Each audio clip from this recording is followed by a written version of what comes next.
ఒక వైశ్య వ్యక్తి, ఓ మలయాళ వ్యక్తి, ఓ తమిళ వ్యక్తి ముగ్గురు ఒక నౌకలో ప్రయాణిస్తున్నారు. సముద్రం మధ్యకి నౌక చేరింది.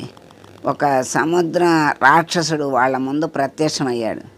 మిమ్మల్ని తినేస్తా అని పెద్దగా కేకలేస్తున్నాడు. ముగ్గురు భయంతో వణికిపోతున్నారు.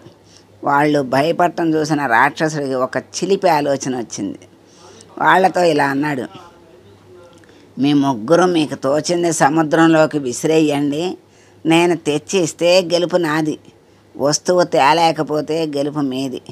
వాళ్ళని వదిలేస్తాను, వాళ్ళకు నేను జీవితాంతం బానిసగా ఉంటాను అన్నాడు ఆ రాక్షసుడు. సరేనని ముందు మలయాళి అతని చేతి వజ్రపు ఉంగరం విసిరేశాడు. సముద్రంలో మునిగి కాసేపటికి రాక్షసుడు ఆ ఉంగరాన్ని తెచ్చి ఆ వ్యక్తిని మింగేశాడు. తమిళుడు తన చేతికున్న ఖరీదైన వాచిని నీళ్లలోకి విసిరేశాడు. రాక్షసుడు సముద్రంలోకి దూకి దాన్ని తెచ్చేసి అతన్ని మింగేశాడు. ఇంకా వైశ్య వ్యక్తి వంతు వచ్చింది. అతను కొంచెం ఆలోచన చేశాడు. తన దగ్గర ఉన్న నీళ్ల సీసా మూత తీసి అందులోని నీళ్లని సముద్రంలోకి ధారగా పోశాడు. నా మంచినీళ్ళని నాకు తెచ్చివ్వు అన్నాడు. ఆ దెబ్బకి రాక్షసుడికి దిమ్మ తిరిగిపోయింది. ఇది వైశ్యవాడి దెబ్బ ఎలా ఉంది అన్నాడు రాక్షసుడితో. రాక్షసుడు తన ఓటమిని ఒప్పుకొని అతనికి బానిసగా ఉండటానికి ఒప్పుకున్నాడు. నా స్నేహితులు ఇద్దరినీ బ్రతికించు అని ఆజ్ఞాపించాడు. వాడు వాళ్ళ ముగ్గురిని కక్కేశాడు. మంచి పని చేశావు, ఇంకా ఎవరిని ఇలా బాధించకుండా ఉంటానంటే నిన్ను బానిసత్వం నుంచి విముక్తుడిని చేస్తాను అన్నాడు. రాక్షసుడు అలా చెయ్యనని ప్రమాణం చేసి సముద్రంలోకి దూకి మాయమయ్యాడు.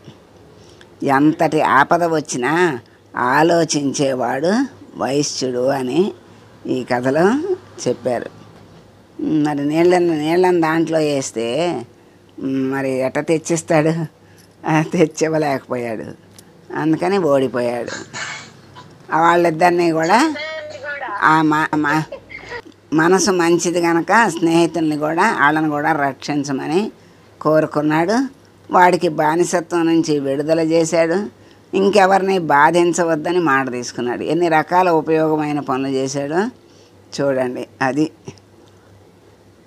గొప్పతనం. సరే, ఉంటా. శుభం.